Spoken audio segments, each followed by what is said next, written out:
tell you right now, if you're not in your masculine energy, these women won't have anything to do with you. They will keep walking right by you. Ladies, you gotta learn how to lean back when you're dating. Welcome back to Dating for Baddies. Dating the for number one thing I hear from so many women is that they want to date a masculine guy. They want the guy who's gonna show up, make the plans, make the decisions, make it so she doesn't have to do any of the thinking. But the thing that not a lot of people talk about is that you actually have to be in the right energy for that to show up. Everything seriously is energy, and once you learn this and understand it, obviously, when you are in your masculine energy, it's gonna push away masculine energy.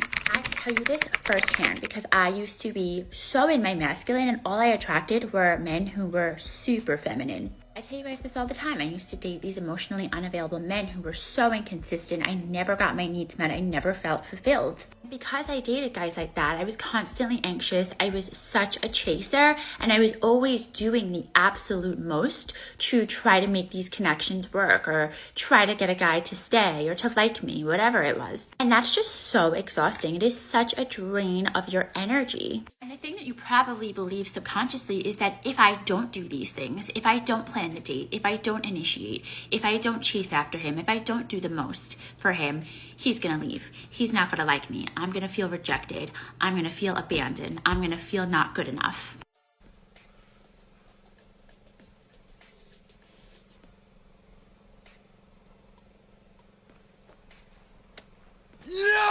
This is a common thing among a lot of women, is that they do not understand that men do not like masculine women. The types of men that these women are looking for do not like masculine women at all. And it's, to be honest with you, you are pushing men away, acting masculine. A lot of women will say that men want a challenge. They want a woman that they can fix or whatever the narrative these women like to spend a lot of times whenever they are, well, she's a feminine coach or dating coach or whatever. But she's just looking to sell her course. But ultimately, this is common knowledge with men. A lot of men already know that they have to be masculine to attract the type of woman that they're looking for. So this isn't anything new for men, but women, they don't get it. They just do not get it.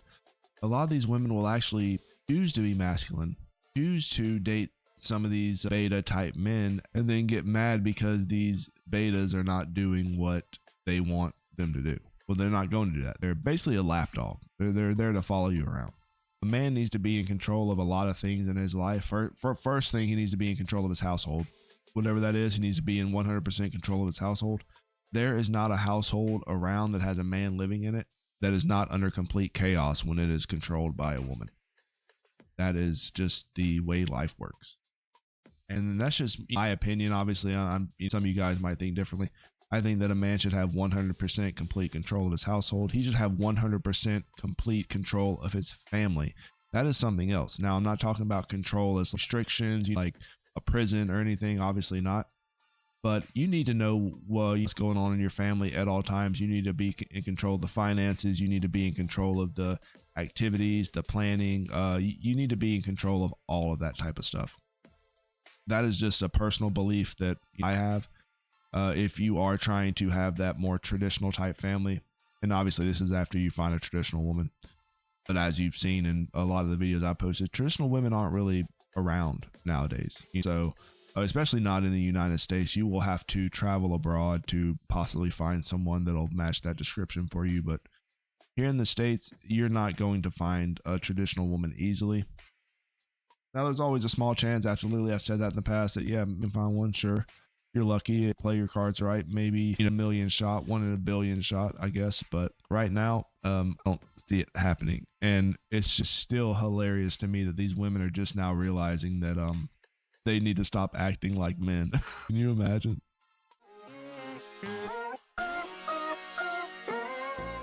There's always a deeper subconscious reason as to why we do the things we do. You have to address those things so that you can get comfortable leaning back, receiving, and allowing. Because the hardest thing to do when you're anxious as fuck is to allow things to just be what they are. Because when you're all anxious, when you're trying to do the most, when you're trying to overcompensate, when you're trying to control, your nervous system is in a dysregulated state of fight or flight. And when you're in that state, it is almost impossible to lean back and allow. Because when you do that, yes, there's a good chance that this guy is going to disappoint you. There's a good chance that he's not going to ask you on the date. There's a good chance that he's not going to try to see you again. There's a good chance he's going to leave. But it's kind of like that saying, stop messaging first and see how many dead plants you've been watering. Which is really the power of leaning back, because you're seeing something for exactly what it is. You're realizing that if I didn't do these things, if I didn't do the absolute most, this would be shit. This would be nothing. This does not mean that you can't put it out there that you enjoyed meeting him or you had a great time getting to know him and you'd like to see him again. You can absolutely do that, and that's actually you kind of inviting him to step up to the plate to show you if he's really interested or not. But you're still holding on to your personal power because you're not really chasing anything. You're just like, hey, I really liked this, I'd love to continue doing it. And then you just release the outcome because you really have no control over it, and you'd rather find out sooner than later that this person just really isn't going to be who you need. They're not going to step up to the plate. They're not going to be the type of guy that you're looking for. But the biggest fumble you can make is watering those dead plants. It's just the biggest waste of your time, and learning how to be magnetic instead is just...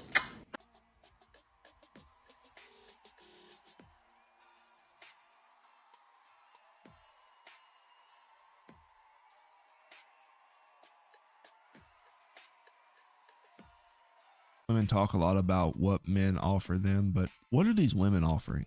That's a really good question, I think, that never gets answered, is what is this woman offering? Is saying all of this random stuff, and I'm sure she has, quote, clients that she's helping find men, but what are these women offering these men? Okay? These women offering these men, because me, single, I will never ever live with another woman again. I've learned my lesson. I'm the type of guy that once I learn a lesson, I don't need it to be learned again. I'm good. I've learned my lessons. But there is nothing that these women can offer a man that you couldn't get from a cleaning service, a maid service. You couldn't get from DoorDash, Uber Eats, and that you can't get from trip to Vegas. It's nothing new. Okay. A lot of times, all those three things I named out are going to be 10, 20, a million times cheaper than involving yourself in a woman that has nothing to offer you. And not only has nothing to offer you, but will be taking from you. Now, that's something else these women do, is they like to lean back and they just like to absorb, and they like to take everything from a man, whether it's financially, whether it's mentally. Women complain that men don't take the mental load off the women. Men have so much mental load, they don't have any more room. Okay, I think you can find out the intricacies of washing a dish, okay, and being the dishwasher. You do that yourself. Okay, have enough crap that we have to deal with. We don't need to deal with the womanly duties that you're complaining about. We'll never live with another woman because ultimately they just are useless living with. They just do not do anything. They just a drain. Like any guy that's lived with a woman for any considerable amount of time, you all know this. It's just the biggest mistake you could possibly ever make. That is just my 2 cents, and that's from my personal experience. I've lived with different women in my life, and it's all the same exact thing. And I'm not saying all women are the same, but in my experience, if you are a man and you are sharing a house with a woman, you need to reevaluate what's really going on, because there are a lot of things men bring to the table, so to speak, when it comes to cohabitation. And I made a video about this weeks ago, a few weeks back. I'm not sure exactly when I posted that last video, but cohabitation for a man is it's a very big risk. You just don't want to be involved with anything like that. I personally never again, and advice to other men would be to just steer clear. I'll make that deal. How about you bitch? You make that deal? I'd make that deal. I don't blame you. Damn good deal. To anyone else who is the only single person, either in their family or their friend group, by choice and term single, do you guys feel like the other people who are in relationships just either really don't understand or just don't care? When I'm around all these people, all my best friends and all of my family, everybody is in long relationships, and I'm the only one really in my 20s who is truly long single.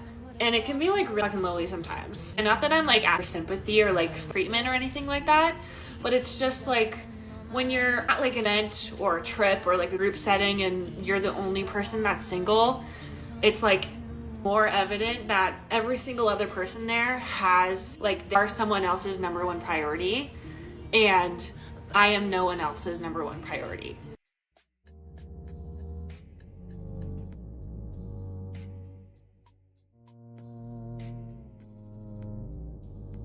You're absolutely right.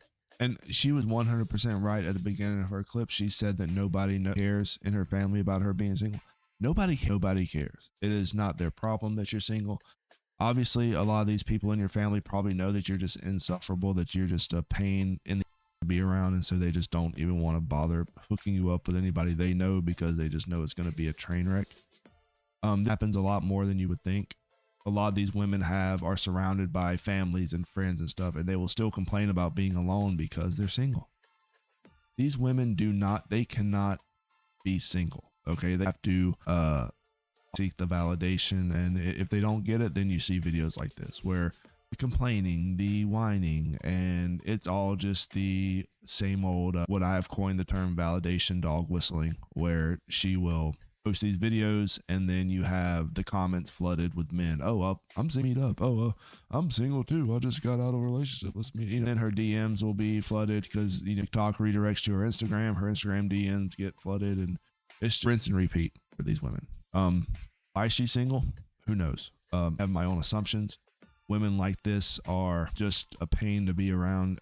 Wouldn't even talk to women like this, associate with them because of just the mistakes they've made in the past. Like if you're in your 20s and she's average looking, I would have no problem finding an average guy.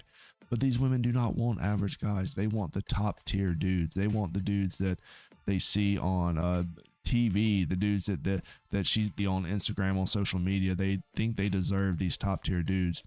And they actually think that the men that their cousins or their sisters or their families with, these other men that are in these other women's lives, they think that these men are trash.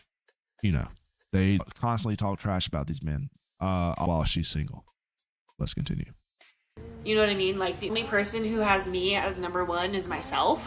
So that makes it feel really lonely, and I feel like that's an aspect that people in relationships never really think about, because all they care about is that they're secure, that like they have that. And I feel like when single people also like get annoyed about that, it's almost like people in relationships are like, well, why don't you go find someone, or why don't you be a little less sensitive, or like, why don't you do more work on yourself so that you feel comfortable being by yourself in these situations, since it's your choice that you're doing this. I feel like it's a little hypocritical coming from people in relationships to be like, well, why don't you work on yourself to be comfortable with yourself? Are you?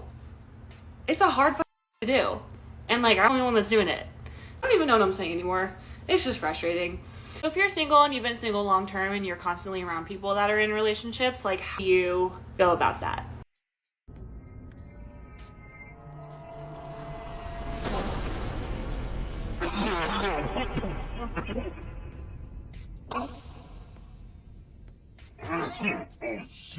Could go and find you a man in your 20s. I don't see why you're choosing to be single, except for the fact that maybe you're just you have a high inflated ego, high inflated sense of self-worth. You probably think you're like a 9, a 10, and really you're like a Austin 4. Okay, I'm just being completely honest. There's gonna be plenty of men that would be more than happy to be in a relationship with you, possibly even marry you. You could be married if you want it. You just don't want to do that, and that's completely your choice. So yeah, you are going to have to be comfortable with you being single. You are going to have to just work on yourself. I mean, that's just something you're going to have to do, and you don't want to do it. You definitely don't want to involve a man in your life. That'll be the biggest mistake for that man, and you need to leave these men alone. Now, notice the camera placement. Notice she has her assets out there. She's throwing it all out there for these men, and them are going to be complimenting her.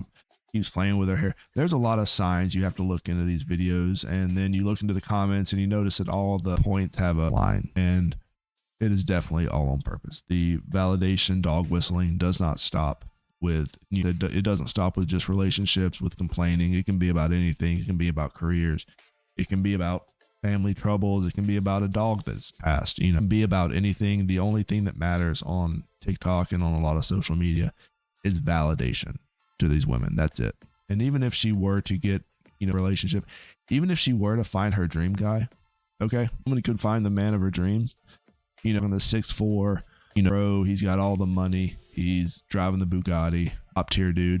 They could be with this guy, and this guy could say, you know what, I don't really feel comfortable with you posting your body on your Instagram and TikTok anymore. Can you not do that? And these women will throw a fit. Why are you trying to control me? Why are you trying to do this? Well, you're just insecure. It's always the same type of narrative. When man sets a boundary in a relationship, it's toxic and insecure and villainized. But when a woman does it, it's strong, it's independent, and is love self and loving her life. But let me know what you guys think. That's going to be the end of today's video. Like, comment, subscribe, and I'll catch you guys later. Rat Boy out.